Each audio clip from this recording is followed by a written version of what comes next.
grateful anglers. We're back in action, baby. It's been a great season, John, and unfortunately, this is one of those Saturdays that we're not on the boat because it's getting cold down here. I thought you said this morning, man, we should have went. Yeah. Well, yeah, I walked out, I don't know, 3:30 this morning, and that wind started to really lie down, and I'm like, oh, maybe we should have fished. There'll be people out today for sure. There'll be people out. The snow's supposed to hit around 1, 2, 3 o'clock, something like that. Yeah, the interesting thing about this week, guys, is there'll definitely be guys out there brawling for walleye and musky. Yep. But by the end of the week, you might even see some guys on hard water in some of the cuts. I mean, the water temp's still, I imagine, high 30s today. Oh yeah.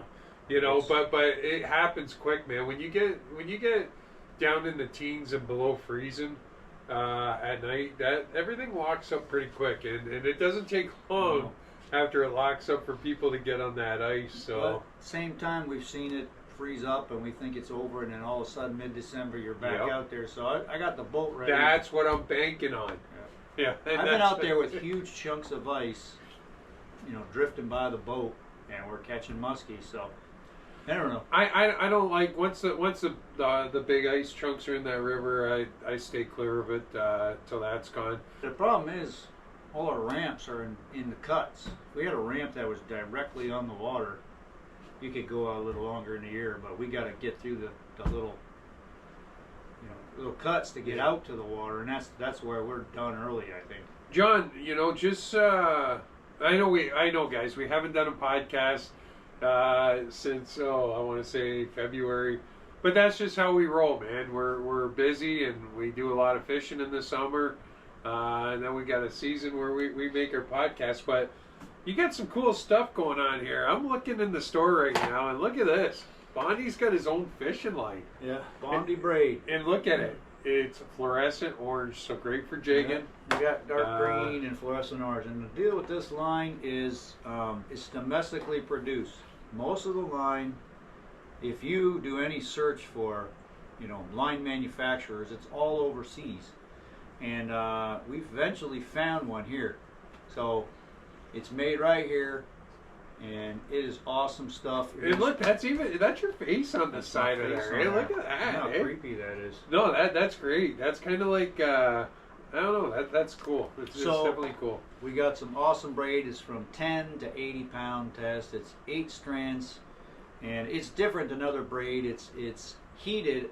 When they're done making it, they heat it and they stretch it. And what that does is it makes a rounder, more firm line. It's also coated in urethane, so it's slick. And I think the guys are going to really love the high vis orange around here. I'm going to run it and tell you what. Maybe what I'll do is bring one of my rods in and show everybody how John Bondy spools up his jigging rod. That would be, that might, we'll throw that on camera, eh? Yeah, so come on down, and you're going to see this stuff everywhere soon, but we're going to have it at the Novi Fishing Show, and it's going to be all over. But Bondy braid, domestically made, watch for it. So, how was your season? It was good, but the past month or so it's been hit or miss. Like I'll have a good Saturday, and then the next Saturday I even got skunked last week one day. So I mean it's very hit or miss.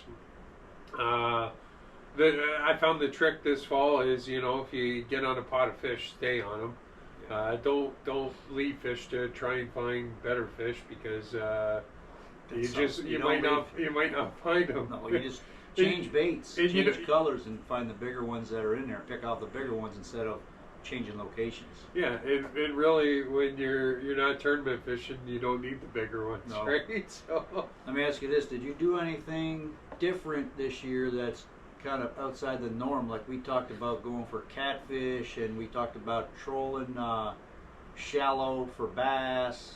We didn't do any of that. Did you do anything like go for bullheads or anything weird this year? No, probably the weirdest thing I've done is started to run a rod with lead core sometimes in shallow water. I know a lot of guys have always used it in the central basin of Lake Erie, where the water's deeper and stuff, but I've been playing around a little bit with those moon eyes and rippling redfins and like one core of You say shallow. How deep we talking? like 12, 13 feet of water, 14 feet of water, and running, you know, one section of lead core and the crankbait, you know, and see a lot of guys that you talk to say there's just something about lead core, you know, the way it goes through the water, it goes up and down. So that's why I thought, well, maybe I'm going to try it in some of my shallower spots, you know, Lake St. Clair, Western Basin of Lake Erie, and yeah, I've caught fish on it. So You talked about the Central Basin there a moment ago. Did you see them waves predicted? 20 foot waves on Lake Erie. I tell you, west wind. I did a interview the other day with my buddy at CBC on how low it made the river look, and it was amazing. I'll throw some B-roll in here of me standing in the Detroit River in a canal, and I got the break wall next to me. I'm 6'2", and it just really shows you how much that water drops, man. The harbor master in Windsor was saying like at least 4 to 5 feet it dropped the other day. Well, yeah, another ship got stuck over by Belle Isle. I saw it. It was sideways in the river. Yeah. Was the second or third one this season? Yep. Yeah, but, you know, everybody will say, "Oh, the water's going down. We got problems," and then 5 years ago it was at record highs. It's all in a cycle. It's all cycle. Somebody was telling me it's because the Earth is on a pendulum, and I never really believed in that, but I was at work the other day and I was talking to my buddy from Sri Lanka, and they're actually flooding on that side of the road right now. So you don't know. There's so many theories out there and so many things behind it. But I saw a science program one time where they talked about tides coming in and out. Yep. And that the water doesn't come in and out based on the moon or whatever. He was saying that the Earth is kind of there's a bulge of water on each side, and when the Earth turns, you re-enter that bulge of water like this, and that's what makes the tide go in and out. We don't know, but I can tell you this, and it always changes, like in like a 7-year period, I usually see it, but we go from really high waters to really low waters, but you're gonna notice it most always in the fall. It's just that's the time of year that you get in those little creeks like Marintat Drain and places like that. I wonder if them fish can sense that west wind is coming and they need to skedaddle and get out of there before they get caught out there. I wish I got a picture of that Marintat Drain the other day because it was empty, but there's nowhere to pull over there, and I didn't want to pull my camera out while I'm driving. I just wonder it was empty. All in fish. There's tons of fish in there. Well, I know. And it's we fished that as kids, and I know you fish Marintat Drain a lot, right. So. But do those fish, do they know that wind's coming and they need to leave, or do they just get washed out, or are they stuck because they're stupid? That's really something to talk about because so many people. When this happened the other day, they went right to Facebook with pictures, including me, and there were a lot of comments of people saying, "Oh, were there any fish stranded?" And there wasn't. One guy said, "No, I couldn't even see a minnow." So somehow, those fish know. They know. They just sense when it's coming. And another thing to make note of: a few days before this big event this week happened, those fish went nuts. People were getting a lot of walleye, a lot of big walleye in that river, and they were feeding heavy. I think I think they maybe could feel the low pressure as that system approached. The fronts are coming, and that's when they start feeding. And there's something too. Wind from the east fish bite the least. Yeah, I'm telling you right now. That east wind, man. Yeah. There's something about an east wind, and it's crazy because a lot of times the river's calm on the east. It's beautiful, but they ain't biting. They're just something about east you catch the least, and west is always the best. But why? I don't know. I've always caught them the best in the West, always. And Yeah. people think there's nothing to that. I'm telling you right now, some of the craziest days I've had fishing has been a good stiff west breeze. Yeah, or a heavy south in the rough water, like especially in LaSalle on that river. A heavy south when you're just fighting to keep that boat going, those fish snap I tell you, sometimes. Dennis, a frequent helper here, he was out the other day with Jim Lucas, and they were catching them in the river, and he said as soon as that wind shifted like 45 degrees, it was over. I went down there. I was on my way home from work around, it was like noon the other day, and I actually got to see Jimmy and Dennis down there at the boat ramp. They had some good fish, man. Like they threw some big ones back. They kept a few to eat, but they caught a lot of fish, and that was right before that wind came. I think it was Tuesday or Monday. I think it was Monday. But they had good fish. I'll see if Jimmy can give me a few pictures to throw up here. Yeah. But they did very well, and they were. I think they were using. I don't know if I should give away the color. Don't give away. But they were using a Bondy finesse minnow. So and it was natural. I'll put it this way: it was natural. I know what color it was. I know which We one got it them in is too. stock. Come in here, we'll show you. Yeah. What about the rest of your year? I mean, Well, it was a great year for jigging. Good year for hand lining, though I feel like I didn't do enough hand lining, especially in the fall. I didn't do any hand lining this fall. And pulling boards was hit or miss. A lot of the thing I'm learning with pulling boards is, well, first, if you get on a pot of fish, mark that spot, go past it a bit. If you don't get onto something down the road, go back and work that area hard, like, and sometimes change the direction.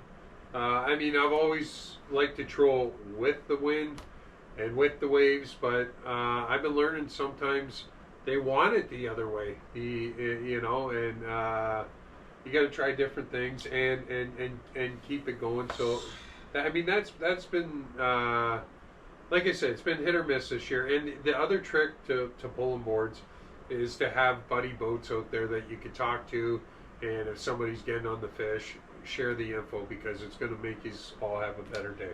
you know what? You mentioned that about these short drifts. Yep. Going back, that's one of the biggest mistakes people make, is they get lazy. When you're jigging the river, if you catch them over 50 yards, don't just keep going for the next half a mile. Pull that trolling motor up, get back up there, get over. There's a pot of fish there. Yep. And we get lazy, and we don't want to do that. But there might be a little rise in the bottom there, whether you're trolling the lake or you're in the river. There's something that has put that pot of fish there. If you're willing to make 50-yard passes, you'll have your limit before anybody else. But people don't want to do that. And don't be late for the game. Here's a situation that happened a couple weeks ago. I left in the dark, flew right past the Canadian side, and we went right over, and we were trolling near the Cormorant Tower in front of Peach Island there.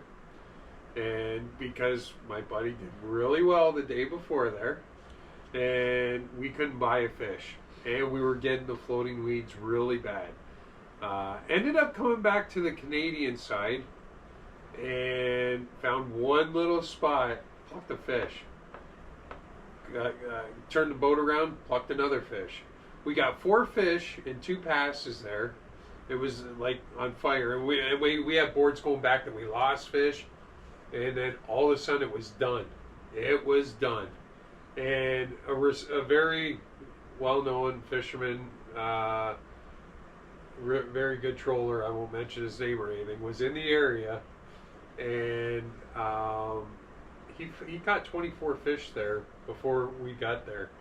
That's the kind of guy you want to hang out with. Oh, yeah. He's going to teach you. Yeah, well, yeah, and but he left shortly after that, and it just died, So I feel like we got to the game a little bit late. That was the day the sun popped out a little bit, and it probably killed that bite.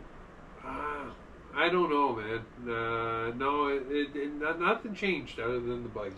I went by the cormorant tower that day. You know what I saw? No cormorants. Oh, you were out there that day. Yeah, there yeah. was 2 eagles sitting on that tower. I got pictures of that eagle. They're not gonna. There's 2 of them. There's not gonna be any cormorants around, but Yeah. there's probably fish right there. Yeah. Oh, yeah.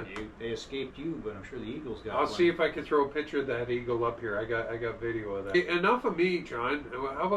How's your season gone? How are things in the guiding industry, and how was your season? And Looks like I'm wrapping up my season for the year, unless we get back out. But I found the walleye was pretty good in the spring. seemed like you had a good week when Crispin was down there. Yeah, that's fall. And that was tough conditions. You guys were getting them, you know. Hey guys, this whole musky fishing, I mean, it'll drive you nuts, but it's very rewarding when you do hook one. I would say the last 2, well, starting the spring. The spring was pretty good. June, I usually book every day for muskie. The cast in the shallow stuff was good. The jig and bite was way off this year for muskie. And then we hit summer, and it's the western half of the lake had lots of fish this year. In the last couple of years, it's been kind of dry. Most of it's been on the eastern half, muskie we're talking. This year, the western half had plenty of fish, and then we got in the fall, and it was just not that good. Again, the second year in a row, we had a tough fall, and you can look at the numbers of the fish in the muskie brawl. The last couple of years, they were down compared to 3-4 years ago. So it's like, I don't know, and it's all about the shad. You know, the Detroit River had shad in it, and then it got too clean, and the shad took off, and they never really came back. You know, Yeah. if there's no shad, there's no muskie. That's just it. Let's point out something here, though. Something that I consider you an expert on, and I'm not an expert on anything. No, but when it comes to the whole jigging for muskie thing, John, do you find a difference when the water's high and when the water's low for that year for muskie fishing? Do you find any difference for the jigging, or When that water's high, there's more fish in the shallows. yeah? For sure, more spawning activity. These fish, they've tagged them and found like 60-70% of them are coming from Lake Erie. They spawn in the river, and then they filter back mostly to Lake Erie, some to St. Clair, and then but we catch them quite well in the shallows with topwaters, bucktails, things like that. But then the jigging, you know, we also jig when the sun comes up and it's bright. Those shallow fish don't want to chase in the river, so that's when we start jigging for them. And it was okay. It wasn't that good this summer, but the shallow bite definitely was on. Guys, look who's coming in right now. Look who's coming in. You want? Andrew Piper's coming in. Here we go. What's going on, man? Not too much. What about you? How's your season been going? It's been slow this fall, but Yeah, we're just the water levels and the water temps haven't been that favorable. But What's going on with Better Bites this year? we got lots of new products we're launching for the spring. Just came to check out the new rod vault. Awesome. Hey guys, look who just popped in. We got Andrew from Better Bites.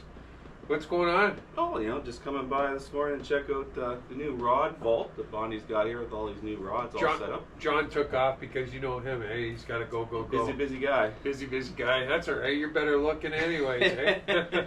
How's Jen doing? Good? Good. Yeah, Everyone's healthy and happy. So. Did you guys have a great season for fishing? Yeah, or? we had a good year. We have a few things we moved to Wheatley. So yeah, you're Wheatley. So Wheatley bound, tell me a little bit of something about that. How was the fishing in Wheatley this year? It's been good. The bows just seem to be a little bit slower. The guys have been saying, but the walleye, the guys are slamming them all year. So.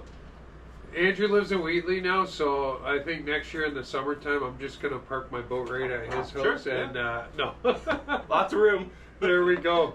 But you're cranking out some great stuff. And, we got some new products launching for the new year. We got an 1.5 ounce walleye jig coming out, and some blade baits, and also still some painting the underspins. crankbaits Yep, too. still Yeah, doing crankbaits too. So great spoons, people, guys. You guys are in the auto collision business as well, Yep. but they're venturing out into the tackle industry.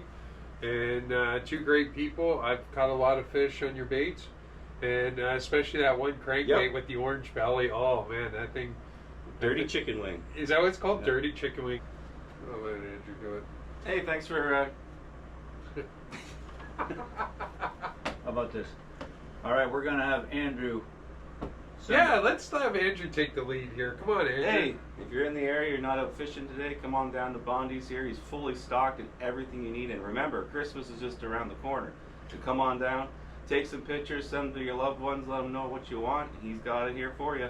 Yeah, and what about gift certificates? Do you got those for Christmas, or? We have gift certificates, and if you're not sure about fishing, we can point you in the right direction. And keep an eye out for our future podcasts, because we're going to be cranking them out here almost weekly. Cheers, guys. We're out.